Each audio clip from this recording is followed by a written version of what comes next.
Empezaba a preguntarse si aquella gesticulación no era algo exigido por el trozo que tocaba, y que tal vez no encajaba en el marco de la música oída por ella hasta ese día, si abstenerse no suponía dar muestras de incomprensión respecto de la obra y de falta de delicadeza para con la dueña de la casa, de suerte que, para expresar de un modo poco comprometedor sus sentimientos contradictorios, unas veces se contentaba con subirse a los tirantes de sus sombreras o con ajustar en sus rubios cabellos las bolitas de coral o de esmalte rosa, escarchadas de diamante, que remataban un peinado sencillo y encantador, examinando con fría curiosidad a su fogosa vecina.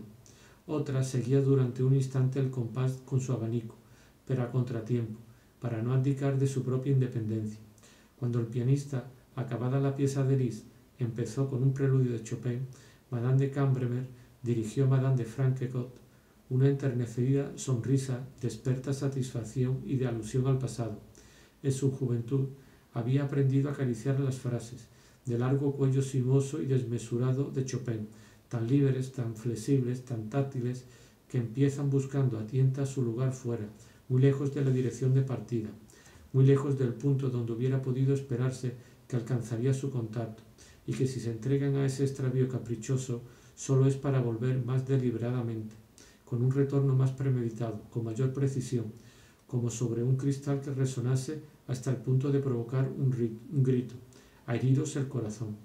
Como había vivido en el seno de una familia provinciana con muy pocas relaciones, como apenas iba a bailes, se había embriagado en la soledad de su casona, frenando o precipitando la danza de todas aquellas parejas imaginarias, desgranándolas como flores, dejando por un momento el baile para oír soplar el viento en los abetos, a orillas del lago, y viendo de golpe avanzar, completamente distinto de cuanto ha podido soñarse que son los amantes de esta tierra, a un joven esbelto de voz cantarina, extraña y quebrada, con guantes blancos.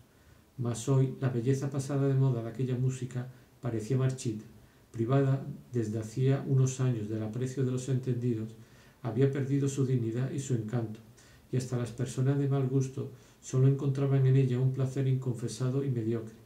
Madame de Cambremer lanzó una mirada furtiva a sus espaldas. Sabía que su joven nuera, muy respetuosa con su nueva familia, salvo en cuestiones intelectuales, ya que, por saber incluso armonía y hasta griego, tenía ideas propias, despreciaba a Chopin y sufría cuando oía interpretar su música. Pero lejos de la vigilancia de aquella wagneriana, que estaba algo más allá con un grupo de personas de su edad, Madame de Cambremer se dejaba llevar por unas impresiones deliciosas. También la princesa de Slames la sentía. Aunque la naturaleza no la había dotado para la música, 15 años atrás había recibido clases que una profesora de piano del Faubourg Saint-Germain, mujer de genio, que se había visto reducida a la miseria al final de sus días, había vuelto a dar, a la edad de 70 años, a las hijas y a las nietas de sus antiguas alumnas. Ya había muerto, pero su método y el hermoso sonido que sacaba renacían a veces bajo los dedos de sus alumnas, incluidas aquellas que para todo lo demás se habían convertido en personas mediocres, habían abandonado la música y casi nunca abrían ya un piano. Por eso, Madame de Laumes pudo mover la cabeza con pleno conocimiento de causa, con una apreciación justa de la forma en que el pianista tocaba aquel preludio que ella sabía de memoria.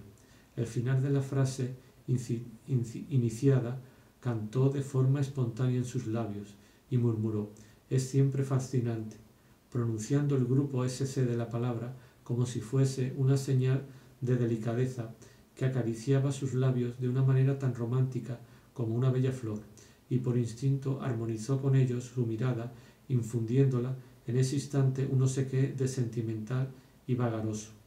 Entretanto, Madame de Gallardón estaba diciéndole lo irritante que era tener tan pocas ocasiones de ver estaba diciéndose lo irritante que era tener tan pocas ocasiones de ver a la princesa de Slames, porque anhelaba darle una lección no respondiendo a su saludo. Ignoraba que su prima estuviese allí. Un movimiento de cabeza de Madame de Francquot que la dejó al descubierto. Se la dejó al descubierto. Al punto se precipitó hacia ella, empujando a todo el mundo, pero, deseosa de mantener una actitud altiva y glacial, capaz de recordar a todos los presentes que no era su intención relacionarse con alguien en cuya casa corría el riesgo de darse de narices con la princesa Matilde, y a quien ella no iba a ser la primera en saludar, dado que no era su contemporánea, quiso sin embargo compensar aquel aire de altanería y reserva con algunas palabras que justificasen su iniciativa y obligasen a la princesa a entablar conversación. Por eso, una vez llegado a la altura de su prima, Madame de Gallardón, con un rostro sombrío y tendiéndole una mano como una carta obligada que no se puede rechazar, le dijo: «¿Cómo sigue tu marido?», en el mismo tono preocupado, como si el príncipe hubiera estado gravemente enfermo. La princesa, echándose a reír de una forma muy suya y destinada a indicar a los demás que estaba burlándose de alguien y al mismo tiempo a parecer más hermosa, concentrando los rasgos de su cara alrededor de una boca expresiva y una mirada brillante, le respondió: «Pues perfectamente», y siguió riéndose. Mientras tanto, Madame de Gallardón, irguiendo el cuerpo y enfriando la expresión de su rostro, todavía preocupado sin embargo por la salud del príncipe, dijo a su prima: «Orián». En este punto, Madame des Laumes miró con aire asombrado y risueño a una tercera persona invisible, a la que parecía poner por testigo de no haber autorizado nunca a Madame de Gallardón a llamarla por su nombre. «Tendría muchísimo interés en que mañana por la noche vinieses un momento a casa para oír un quinteto con clarinete de Mozart.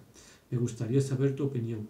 Daba la impresión de que, más que invitarla, le pedía un favor, que necesitaba el parecer de la princesa sobre el quinteto de Mozart, como si se tratase de un plato original de una cocinera nueva y le fuese imprescindible conocer la preciosa opinión de un gourmet sobre sus talentos culinarios.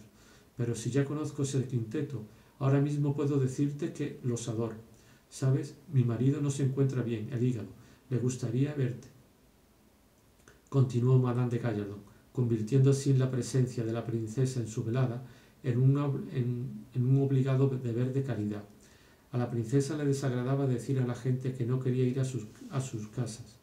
Todos los días expresaba por escrito su pesar por haberse visto privada por una inopinada visita de su suegra, por una invitación de su cuñado, por la ópera, por una excursión campestre, de una velada a la que nunca se le habría ocurrido ir. De este modo, daba a muchas personas la alegría de creer que era una de sus amistades, de suponer que hubiese ido con mucho gusto a su casa, que sólo se lo habían impedido aquellos contratiempos principescos que las halagaban por el solo hecho de rivalizar con su velada.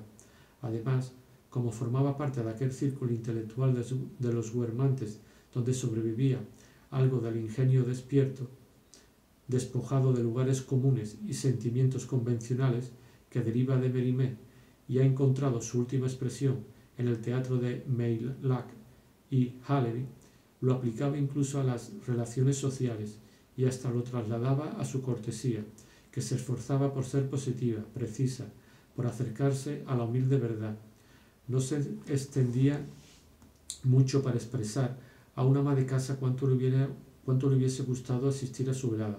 Le parecía más amable exponerle algunos menudos hechos de los que dependería su posibilidad o imposibilidad de acudir. «Mira, oye lo que te digo», le dijo a Madame de Gallardón.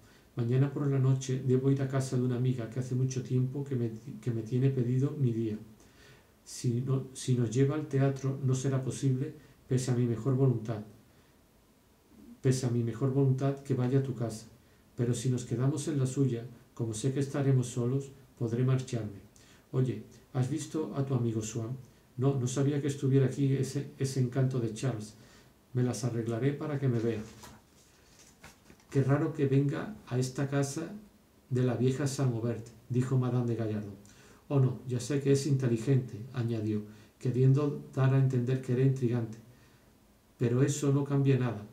Un judío en casa de la hermana y de la cuñada de dos arzobispos. Confieso, para vergüenza mía, que a mí no me escandaliza», dijo la princesa des Laumes.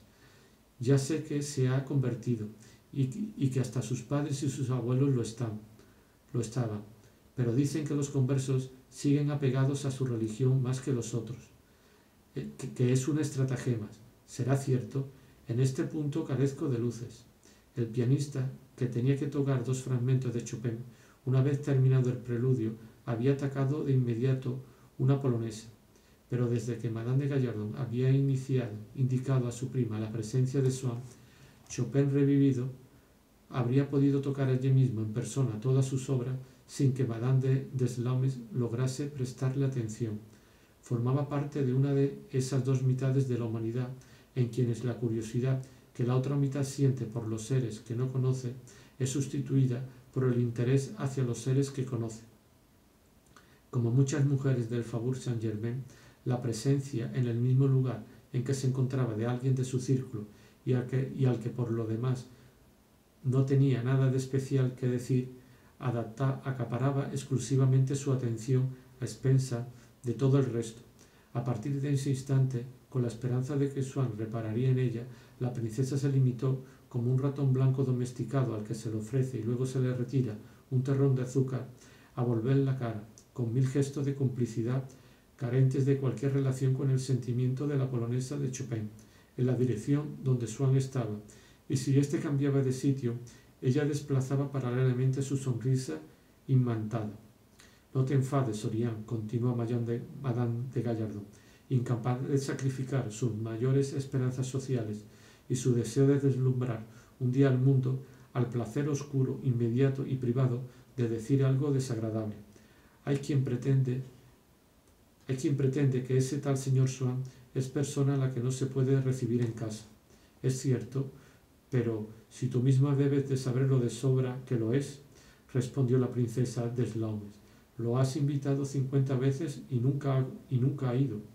Y alejándose de su mortificada prima, estalló de nuevo en una carcajada que escandalizó a las personas que estaban escuchando la música, pero atrajo la atención de Madame de Saint-Aubert, quien, por cortesía, se había quedado junto al piano y sólo entonces advirtió la presencia de la princesa. Madame de Saint-Aubert quedó encantada al verla, sobre todo porque la suponía en Guermantes, cuidando de su suegro enfermo. Pero, ¿cómo, princesa? ¿Estaba usted aquí? Sí, me he metido en un rinconcito. He oído cosas muy hermosas. ¿Cómo? ¿Estaba aquí hace mucho tiempo? ¿Hace mucho? Pues sí, hace un buen rato, que se me ha hecho muy corto. Solo era largo porque no la veía usted. Madame de Saint-Aubert quiso ceder su sillón a la princesa, que respondió: No, nada de eso. ¿Por qué? Estoy a gusto en cualquier parte. Y señalando intencionadamente, para manifestar mejor su sencillez de gran dama, un modesto escabel sin respaldo. Mire, con ese puff tengo de sobra. Me hará mantenerme derecha. Oh, Dios mío, sigo haciendo ruido, terminarán abucheándome. Mientras tanto, como el pianista había redoblado la velocidad, la emoción musical estaba en su punto culminante. Un criado pasaba con refrescos en una bandeja, haciendo tintinear las cucharillas, y como cada semana, Madame de Saint-Aubert le hacía señas sin que él la viese, para que se retirara. Una recién casada, a quien habían enseñado que una joven no debe parecer aburrida, sonreía de placer y buscaba con los ojos a la dueña de la casa para testimoniarle con la mirada su gratitud por haber pensado en ella para ocasión semejante. Sin embargo, aunque con más sosiego que Madame de Francquecot, no dejaba de seguir la pieza con inquietud, mas la suya no tenía por objeto al pianista, sino el piano, sobre el que una vela, temblando a cada fortísimo, amenazaba, si no con prender fuego a la pantalla, al menos con manchar el palisandro. Al fin no pudo contenerse, y, escalando los dos peldaños del estrado sobre el que se hallaba el piano, corrió a quitar la arandela. Mas cuando sus manos estaban a punto de tocarla, la pieza acabó con un último acorde, y el pianista se puso en pie. Sin embargo, la osada iniciativa de aquella joven, la breve promiscuidad a que dio lugar entre ella y el instrumentista, produjeron una impresión generalmente favorable. ¿Se ha fijado usted en lo que ha hecho esa persona, princesa?, dijo el general Froberville a la princesa Deslaumes, a quien había ido a saludar, y a la que Madame de Saint-Aubert abandonó por un instante. Curioso, ¿verdad? ¿No será un artista? No, es una hija de Madame de Campremer, respondió distraída la princesa, que añadió vivamente: le repito lo que he oído decir, no tengo ni la menor idea de quién es. Detrás de mí han dicho que eran vecinos de campo de Madame de Saint-Aubert, pero no creo que nadie los conozca. Deben de ser gente del campo. Además, No sé si está usted muy enterado de la brillante compañía que hay en esta sala, pero yo no conozco el nombre de ninguna de estas sorprendentes personas. ¿En qué cree que pasan su tiempo? Dejando aparte las veladas de Saint Aubert. Seguro que las ha contratado junto con los músicos, las sillas y los refrescos. Admita que son magníficos estos invitados de casa Belvoir. ¿Tendría realmente el valor de alquilar estos figurantes todas las semanas? No es posible. Ah, pero Cambremer es un apellido auténtico y antiguo, dijo el general. No veo inconveniente alguno en que sea antiguo, replicó secamente la princesa, pero en cualquier caso no es eufónico, añadió subrayando la palabra eufónico como si estuviese entre comillas, pequeña afectación del hablar peculiar del círculo Guermantes. ¿Usted cree? Es bonita a rabiar, dijo el general, que no perdía de vista a Madame de Cambremer. No es de mi opinión, princesa. Se exhibe demasiado y a mi entender en una mujer tan joven no resulta agradable, porque no creo que sea mi contemporánea, respondió Madame de Slaumes, expresión esta que era común a los Gallardón y a los Guermantes. Pero viendo la princesa que el señor de Froberville seguía mirando a Madame de Camembert, añadió un poco por maldad hacia ella y otro poco por amabilidad con el general, no resulta agradable para su marido. Dado que a usted le interesa, lamento no conocerla. Se la habría presentado, dijo la princesa, quien probablemente, de haber conocido a la joven, se habría guardado de hacerlo. Me veo obligado a despedirme, porque es el santo de una amiga y debo ir a felicitarla, dijo en tono de modestia y sinceridad, reduciendo la reunión mundana a donde iba a la sencillez de una ceremonia aburrida a la que sin embargo era obligatorio y conmovedor asistir. Además, debo reunirme allí con Basing, que mientras yo estaba aquí ha ido a ver a esos amigos que usted conoce, según creo, y que tienen nombre de puente, los Siena. Antes fue nombre de Victoria, princesa, dijo el general. ¿Qué quiere para un viejo soldado como yo? Añadió quitándose el monóculo para limpiarlo, como si se cambiase un apósito, mientras la princesa apartaba instintivamente la mirada. Esta nobleza de imperio es otra cosa, desde luego, pero en última instancia, sea lo que fuere, es algo muy bello en su género. Son gente que después de todo se batieron como héroes. Pero si yo siento un gran respeto por los héroes, dijo la princesa en un tono ligeramente irónico.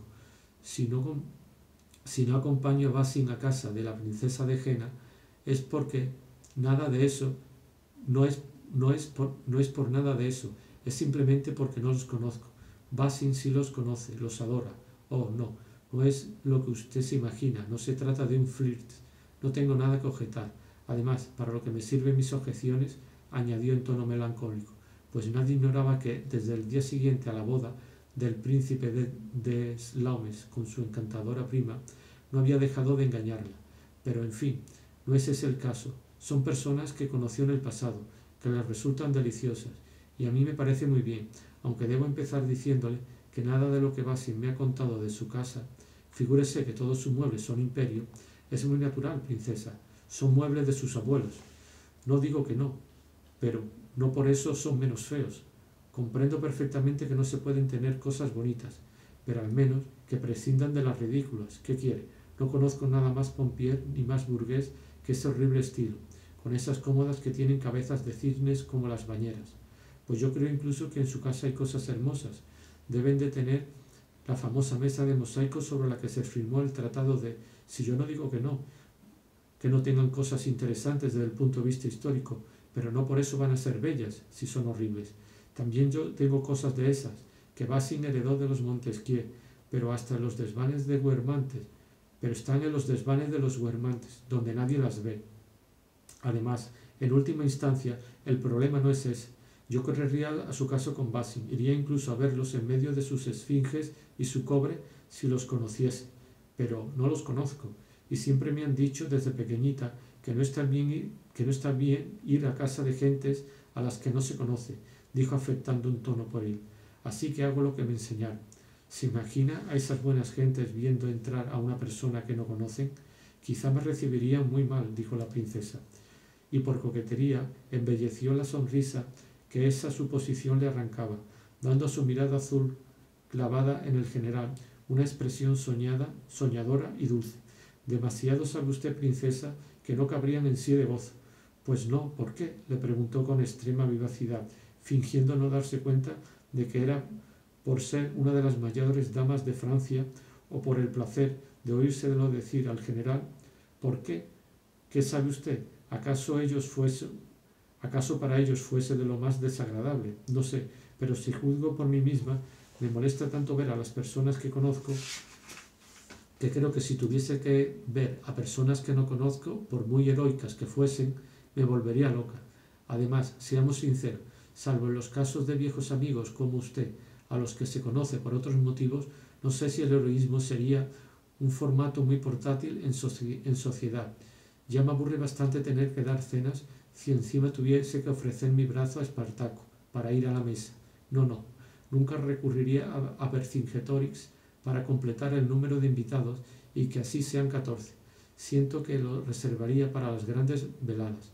Y como no las doy, princesa, no en balde es usted una Guermantes. Le sobra el ingenio de los Guermantes. Bueno, siempre se habla del ingenio de los Guermantes. Nunca he podido entender por qué. ¿Conoce algún otro que lo tenga?, añadió soltando una carcajada jovial y espumeante, con los rasgos de su rostro concentrados, acoplados en la red de su animación, y con los ojos centelleándoles, iluminándolos por un sol radiante de alegría, que sólo las palabras en alabanza de su ingenio o su belleza, aunque las dijese la misma princesa, tenían suficiente poder para hacer brillar. Mire, ahí tiene a Swann, que parece saludar a esa Madame Cambremer de usted, allí junto a la buena de Saint-Aubert. ¿No ve? Pídale que lo presente, pero dése prisa, está intentando marcharse. ¿Se ha fijado qué mala cara tiene?, dijo el general. Mi pequeño Charles. Bueno, por fin viene. Empezaba a sospechar que no quería verme.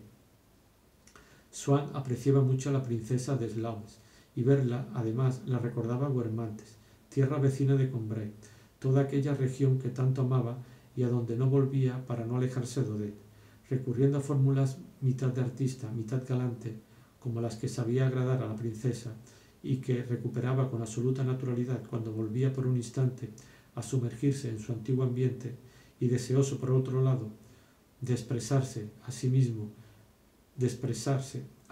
su propia nostalgia del campo. Dijo hablando al foro, como para ser oído a la vez por Madame de Saint-Aubert, a quien se dirigía, y por Madame de Slames, para quien hablaba. Sí, aquí tenemos a la encantadora princesa, ya ve, ha venido expresamente de Guermantes para escuchar el San Francisco de Asís de Liszt, y solo ha tenido tiempo, como un lindo paro carbonero, de ir a picotear para ponérselas en la cabeza alguna de esas pequeñas bayas de madroño de los pájaros y de espino blanco. Hasta tiene todavía unas gotitas de rocío, un poco de la escarcha blanca que debe de hacer gemir a la duquesa. Es muy bonito, mi querida princesa. ¿Que la princesa ha venido expresamente de Guermantes? Eso sí que es demasiado. No lo sabía, estoy confusa, exclamó ingenuamente Madame de Saint-Aubert, poco habituada a las ocurrencias de Swann, y examinando el peinado de la princesa. Pero si es verdad, imita, como diría, a las castañas. No, desde luego, qué idea tan deliciosa, pero ¿cómo es posible que la princesa pueda conocer mi programa? Los músicos ni siquiera me lo han comunicado a mí. Swann, habituado cuando estaba junto a una mujer con la que había mantenido modales galantes del lenguaje a decir cosas delicadas que muchas gentes del mundo no comprendía, no se dignó explicar a Madame de Saint-Aubert que sólo había hablado metafóricamente.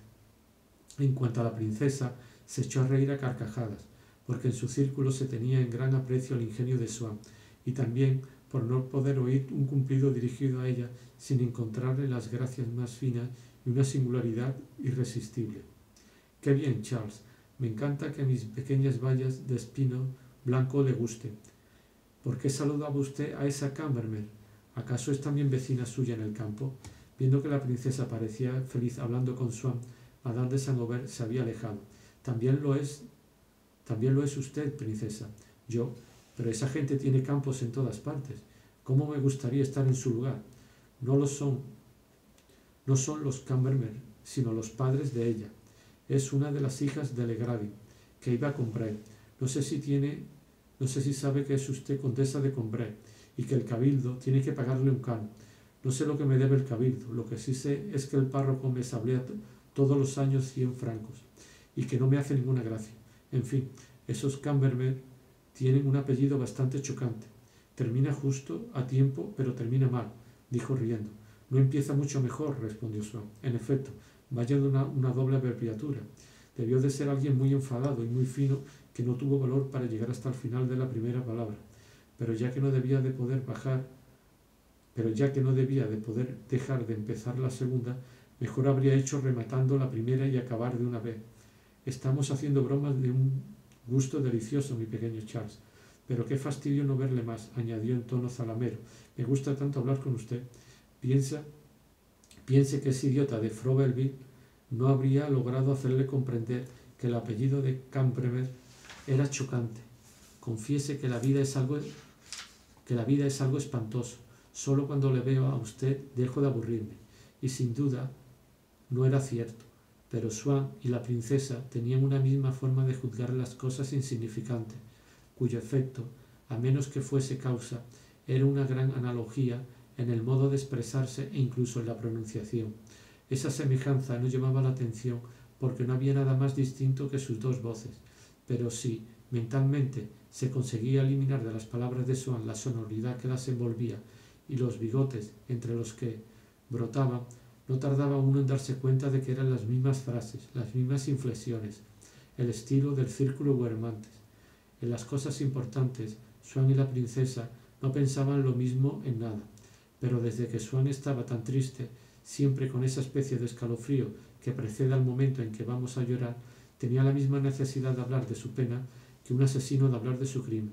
Oyendo a la princesa decirle que la vida era algo espantoso, sintió la misma dulzura que si le hubiesen hablado de él.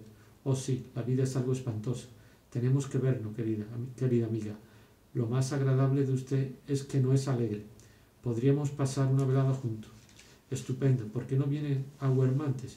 Mi suegra se volvería loca de alegría. Pasa por ser feísima. Pero le diré que a mí esa región no me desagrada. Me horrorizan las comarcas pintorescas. Ya lo creo. Es admirable, respondió Swann. Casi demasiado hermosa, demasiado viva para mí. En este momento, es una tierra para ser feliz. Quizás porque he vivido en ella, porque allí las cosas me hablan de otra forma. Basta que se levante un soplo de brisa para que los trigales empiecen a agitarse. Me parece que alguien está a punto de llegar, que voy a recibir una noticia. Y esas casitas a la orilla del agua, sería tan desdichado. Oh, mi pequeño Charles, tenga cuidado. Ahí está el horrible Rampillon, que me ha visto. Escóndame. Recuérdame qué es lo que le ha ocurrido. Me hago un lío. No sé si acaba de casar a su hija o a su amante. No sé, quizá a los dos. Y a uno con la otra. Aún no. Ah, no, ya me acuerdo. La ha repudiado su príncipe. Finja que está hablándome para que esa Berenice no venga a invitarme a cenar. Lo mejor que puedo hacer es irme. Escúcheme, querido Charles. Para una vez que lo veo, no quiere dejarse reptar y que lo lleve a la casa de la princesa de Parma, que se alegraría mucho, y también Basin, que debe recogerme allí. Si no fuese porque Meme nos da noticias suyas, piense que ya no le veo nunca. Swann rechazó la propuesta. Había advertido a Monsieur de Charles que cuando abandonase el palacete de Madame de Saint-Aubert regresaría directamente a casa, y no quería arriesgarse, por ir al domicilio de la princesa de Parma, a perderse un billetito que había estado esperando todo el tiempo que un criado le entregase durante la velada y que acaso iba a encontrar en su portería. El pobre Swann dijo esta noche Madame de Slaumes a su marido, siempre tan encantador, pero parece muy triste. Ya lo verá, porque ha prometido venir a cenar un día de estos. Me parece ridículo en el fondo que un hombre de su inteligencia sufra por una persona de esa clase, y que no tiene siquiera interés. Dicen que es idiota. Añadió con esa cordura de las gentes que no están enamoradas y piensa que un hombre inteligente solo debería ser desgraciado por una persona que mereciese la pena. Es poco más o menos como extrañarse de que una persona se digne padecer el cólera por culpa de un ser tan minúsculo como el bacilo vírgula. Swann quería marcharse, pero en el momento en que por fin estaba a punto de escabullirse, el general de Froberville le pidió que lo presentase a Madame de Cambervell y se vio obligado a regresar con él al salón para buscarla. Verá usted, Swann, preferiría ser el marido de esa dama antes que morir en manos de los salvajes. ¿Qué le parece? Esas palabras, morir en manos de los salvajes, traspasaron dolorosamente el corazón de Swann, y acto seguido sintió la necesidad de proseguir la conversación con el general. Ah, le dijo, ha habido muchas vidas hermosas que acabaron de esa manera. Por ejemplo, aquel navegante cuyas cenizas trajo Dumont, d'Urville, La Pérouse, y Swann era ya feliz como si le hubiesen hablado de Odette. Notable personaje que me interesa mucho es el La Pérouse, añadió con aire melancólico. Ah, sí, La Pérouse, dijo el general. Es un hombre famoso, tiene calle. ¿Conoce a alguien en la calle La Pérouse? Preguntó Swann, algo inquieto. No, solo a Madame de Chanlibot, hermana de aquel valiente de Chassepierre. El otro día nos dio una velada de teatro deliciosa. Con el tiempo ese salón será muy elegante, ya lo verá. Y vive en la calle La Pérouse. Vive en la calle La Pérouse. Es una calle simpática, bonita y tan triste que se ve que hace mucho tiempo que no ha pasado por allí. Aquello ya no es triste. Han empezado a construir por todo ese barrio. Cuando por fin Swann presentó al señor de Froberville a la joven Madame de Cambervell, como era la primera vez que ésta oía el nombre del general, esbozó la misma sonrisa de alegría y sorpresa que habría puesto si en su presencia nunca se hubiese pronunciado otro nombre, porque como no conocía a los amigos de su nueva familia, siempre que le presentaban una persona creía que era uno de ellos, y pensando dar muestras de tacto simulando haber oído hablar mucho de ella desde que se había casado, tendía la mano con gesto vacilante destinado a demostrar la apreciada reserva que debía vencer y la espontánea simpatía con que lograba derrotarla. Así que sus suegros, a quienes seguía creyendo las personas más brillantes de Francia, afirmaban que era un ángel. Sobre todo, así que sus suegros, a quienes seguía creyendo que las personas más brillantes de Francia, afirmaba que era un ángel, sobre todo porque al casarla con su hijo preferían aparentar que habían cedido al atractivo de sus cualidades antes que al de su gran fortuna. Se ve que tiene usted alma de aficionada a la música, señora, le dijo el general, aludiendo de manera inconsciente al incidente de la arandela. Pero el concierto se reanudó, y Swann comprendió que no podría irse antes del fin del nuevo número del programa. Sufría por permanecer encerrado en medio de aquella gente cuya tontería y cuyas ridiculeces lo herían más dolorosamente aún porque, ignorantes de su amor, incapaces, si lo hubiesen conocido, de prestarle interés y de hacer otra cosa que sonreír como entre una chiquillada o lamentarlo como una locura, se lo mostraban bajo el aspecto de un estado subjetivo que sólo existía para él y cuya realidad no confirmaba ningún dato exterior. Sufría sobre todo y hasta el punto de que incluso el sonido de los instrumentos le provocaba deseo de gritar, por prolongar su destierro en aquel sitio donde Odette no iría nunca, donde nada ni nadie la conocía, de donde estaba totalmente ausente. Pero de pronto fue como si ella hubiese entrado, y esa aparición le afligió un sufrimiento tan desgarrador que hubo de llevarse la mano al corazón. Y es que el violín había ascendido a unas notas altas donde permanecía como en una espera que se prolongaba sin que dejase de sostenerla en medio de la exaltación que lo invadía al ver acercarse ya el objeto de su espera, y haciendo un esfuerzo desesperado por tratar de resistir hasta su llegada, de acogerlo antes de expirar, de mantener abierto con todas sus últimas fuerzas durante un momento el camino para que pudiese pasar, igual que se sujeta una puerta que de otro modo volvería a cerrarse.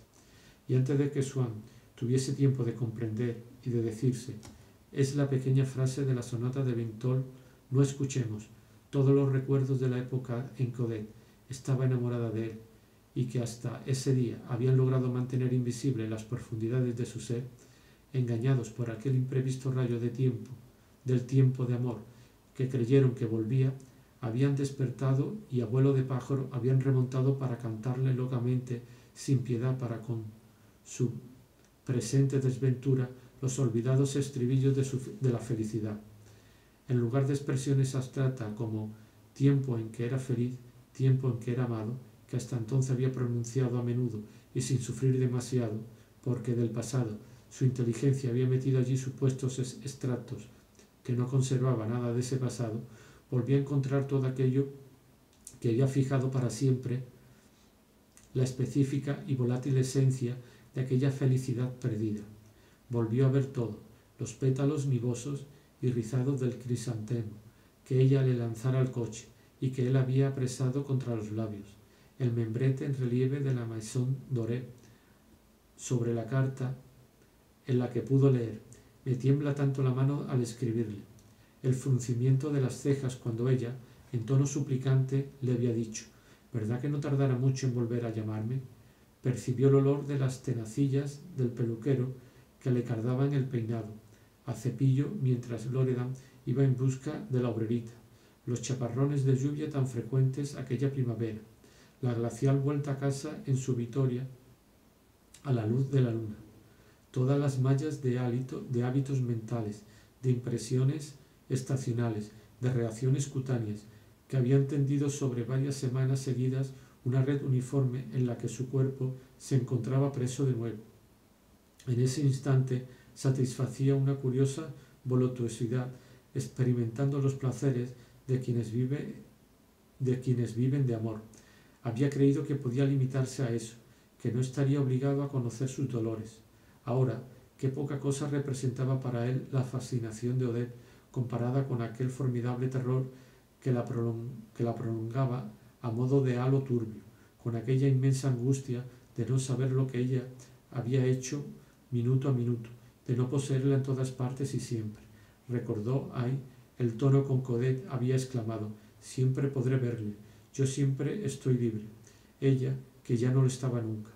El interés, la curiosidad que siempre había tenido por la vida de Swann, el ardiente deseo de que Swann le hiciera el favor que en esa época él, en cambio, temía como causa de enojosas molestias de ser admitida en esa vida, cómo se había visto obligada a rogarle para que se dejase llevar a casa de los Verduri, y en la época en que él le permitía ir a su casa una vez al mes, cuánto había tenido que ponderarle antes de que Swann se diese la delicia que sería el hábito de verse a diario con que ella soñaba entonces, mientras que a él solo le parecía un engorro enojoso, y que luego de había desterrado para acabar interrumpiéndolo definitivamente cuando para él ya se había convertido en necesidad tan invencible como dolorosa.